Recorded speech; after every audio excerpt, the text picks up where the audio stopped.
இன்றைக்கி நம்ம cabbage Manchurian எப்படி பண்ணுறதுன்னு பார்க்கலாம். அதுக்கு ஒரு பவுலில் ஒரு கப்பு கேபேஜ், ஒரு பெரிய சைஸ் வெங்காயம், 2 tablespoon cornflour, 4 tablespoon maida, 1 teaspoon chilli powder, தேவையான உப்பு போட்டு லைட்டாக தண்ணி ஊற்றி நம்ம கையில் பிடிக்கிற அளவுக்கு நல்லா பிசைஞ்சு எடுத்துக்கோங்க.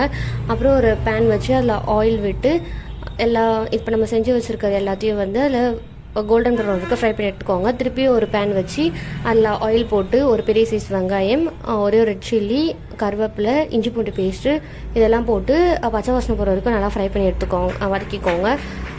அடுத்து நம்ம ஒரு பெரிய சைஸ் தக்காளியை பேஸ்ட் பண்ணி வச்சுருக்கோம்.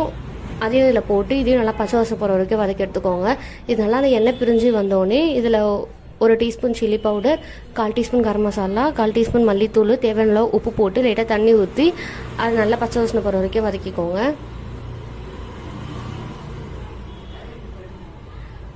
இது நல்லா கொதிச்சு வந்தோடனே நம்ம செஞ்சு வச்சுருக்க மஞ்சூரியன் எடுத்து இதில் போட்டு மேலே கொத்தமல்லி போட்டு சர்வ் பண்ணி